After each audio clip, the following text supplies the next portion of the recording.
In any organization, when it comes together, it first goes through the usual forming, storming, norming, which causes initially maybe even a dip in performance, but then everything starts to fall into place and takes off. And this is sort of the fun time when there's a rapid run up, everything seems to be going right, and we're getting better and better at a faster rate. And there's nothing like the fun of being associated with a startup that's doing that well.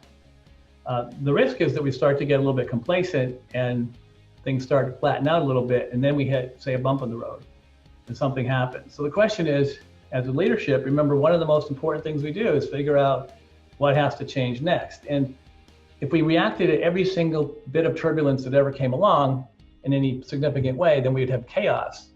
So most of the time, no change is probably the right answer, because if we changed too much, we would just drive the place crazy. But if we always only ever change, then we can run the risk of what we would call creeping incrementalism and eventually be vulnerable to other organizations doing what we do better, cheaper, faster, and putting us behind the 8 ball and ultimately spiraling down in a death spiral as they eat our lunch. So the idea is to figure out as leaders, when should we do nothing, when should we change a little, and when should we change a lot? Because from time to time, what we need is a breakthrough change and get to a whole new level of performance. The axiom underneath all this is, if we always do only that which we've been successful doing up to now, we'll surely eventually fail.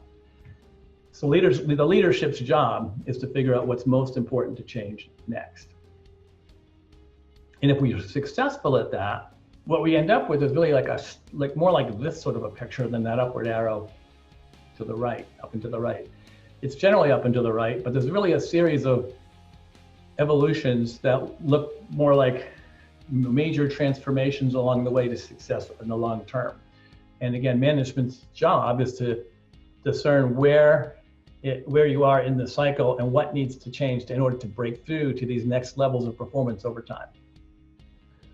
So we say most change initiatives are a triple helix of evolution. So rather than looking at an S curve going from start lower left to target upper right, another way to look at it is simply as 3 intertwined evolutions that are each one being managed as a project.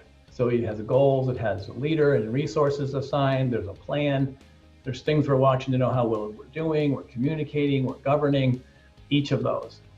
And the scope and scale of the 3 are not at all necessarily equal. In some cases, the overwhelming change initiative will be a system change, or some it's a process change, some it's a people change.